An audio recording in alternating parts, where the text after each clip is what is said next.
Quelle chaussure de bowling vous donne vraiment du contrôle sur la piste et avec quel modèle payez-vous davantage pour le confort que pour les performances?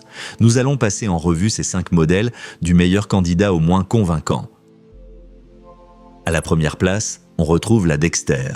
Et on comprend assez vite pourquoi ce modèle arrive en tête de notre comparatif. Il offre nettement plus de possibilités de réglage que toutes les autres chaussures de cette sélection. Les éléments les plus importants sont la semelle de glisse interchangeable et le talon interchangeable. Si la zone d'approche se comporte différemment d'une piste à l'autre, vous pouvez ajuster plus précisément votre glisse. À cela s'ajoute le système de serrage BOA. Plus besoin de resserrer constamment les lacets. Vous pouvez régler le maintien avec précision. La construction renforcée et la protection en cuir au niveau des orteils sont également clairement pensées pour une utilisation plus régulière. Mais tout cet équipement rend aussi la chaussure un peu plus complexe. Les semelles et talons supplémentaires ne sont pas forcément tous inclus et doivent être achetés séparément si nécessaire. De plus, une seule protection de chaussure est fournie. Si vous allez simplement jouer tranquillement 2 fois par mois, vous n'aurez peut-être pas besoin de toutes ces possibilités de réglage. Si vous jouez régulièrement, fréquentez différentes pistes ou souhaitez contrôler votre phase de glisse le plus précisément possible, la Dexter est ici le meilleur choix. En revanche, si vous préférez une chaussure simple, sans pièces interchangeables, regardez plutôt le modèle classé 2e. Vous trouverez les liens vers tous les produits de ce comparatif, au meilleur prix disponible, dans la description sous la vidéo. À la 2e place, on retrouve la KR Strike Force. Petite précision importante, d'après les informations produits que nous avons vérifiées, la référence M082 correspond au Flyer Light Red Camo. C'est donc sous cette désignation que nous l'évaluons ici. Cette chaussure mise davantage sur la simplicité et le confort. Sa semelle EVA légère la rend souple et les patins de glisse en microfibre sont présents sur les 2 chaussures. Elle convient donc aussi bien au droitier qu'au gaucher. La semelle intérieure en mousse est conçue pour le confort et les talons non marquants sont évidemment adaptés aux pistes de bowling. Par rapport à la Dexter, l'ensemble est moins technique mais aussi plus simple à utiliser. La principale différence avec le modèle classé premier, c'est que les semelles et les talons ne sont pas interchangeables. Vous êtes donc davantage limité au comportement de glisse prévu d'origine. Si vous jouez sur des pistes très différentes, cela peut finir par devenir une limite. Mais pour la plupart des joueurs loisirs ou de club, ce n'est pas forcément un gros problème.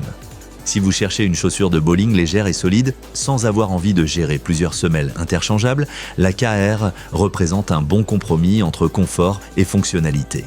Et ça nous amène à un modèle qui lui ressemble beaucoup sur plusieurs points. Si ce comparatif vous aide, pensez à mettre un like et à vous abonner à la chaîne pour découvrir d'autres tests et comparatifs de produits. À la 3e place, on retrouve la Elite Pinnacle. Sur le papier, elle est étonnamment proche de la KR et c'est justement pour ça que les différences sont ici plus subtiles. Cette chaussure utilise elle aussi une semelle EVA légère et des patins de glisse en microfibre sur les 2 pieds. On retrouve également une languette rembourrée, un col rembourré et une semelle intérieure pensée pour le confort. Elle s'adresse surtout aux joueurs qui veulent une chaussure de bowling classique. On l'enfile et on joue directement sans avoir besoin de faire beaucoup de réglages.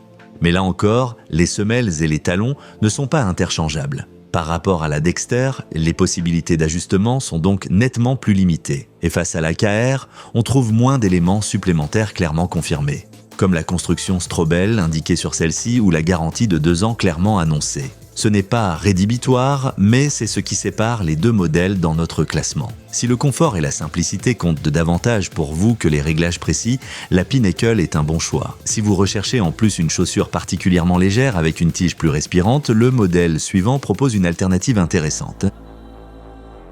La 4e place revient à la Pyramid Pathlight. Son objectif principal n'est pas d'offrir un maximum de réglages, mais plutôt une construction légère et simple. La tige en maille sans couture est conçue pour favoriser la respirabilité. À cela s'ajoute une semelle extérieure très légère et une semelle intérieure confort amovible. Pour les longues soirées de bowling, cette sensation de légèreté peut être particulièrement agréable. Comme sur la KR et la Elite, les semelles de glisse sont présentes sur les 2 chaussures, ce qui évite au droitier et au gaucher d'avoir à chercher des versions différentes. Mais ici encore, vous ne pouvez remplacer ni la semelle de glisse ni le talon. Si vous souhaitez adapter très précisément votre glisse à différentes pistes, vous atteindrez donc plus rapidement les limites du modèle. Par rapport aux 2e et 3e places, la pyramide semble encore davantage destinée aux joueurs occasionnels. Si vous jouez seulement de temps en temps et cherchez surtout une chaussure légère et respirante, ce modèle peut tout à fait convenir. En revanche, si vous attendez un maximum de possibilités techniques, mieux vaut clairement rester sur les modèles mieux classés. Et nous voilà arrivés au dernier candidat. À la 5e place, on retrouve la PEZN XZT. Cela ne veut pas forcément dire que cette chaussure est mauvaise. Le principal problème, c'est surtout qu'on dispose de beaucoup moins d'informations techniques fiables que pour les autres modèles. La présence d'une tige en cuir est confirmée, et la chaussure est également présentée comme légère et antidérapante. Pour quelqu'un qui cherche une chaussure de bowling simple, cela semble plutôt correct au premier abord. Mais en comparaison directe, il manque beaucoup de détails importants pour ce type de chaussure, comme une description claire du système de glisse ou des possibilités précises de réglage. Et c'est justement son principal défaut. Nous n'avons pas pu confirmer la présence de semelles ou de talons interchangeables, ni trouver une documentation aussi détaillée concernant des technologies spécifiques au bowling. Avec les 4 autres modèles, il est beaucoup plus facile de savoir précisément ce que l'on obtient sur le plan technique. Si vous cherchez avant tout une solution simple et potentiellement abordable pour débuter, la PENXZT peut sembler intéressante. Mais pour prendre une décision d'achat bien informée, je choisirais plutôt un modèle dont la conception de la semelle et le comportement de glisse sont mieux documentés. Si vous souhaitez regarder de plus près l'un des meilleurs modèles de ce classement, consultez les liens dans la description de la vidéo pour voir les offres disponibles actuellement. Et si ce type de comparatif direct vous aide, pensez à mettre un like et à vous abonner à la chaîne.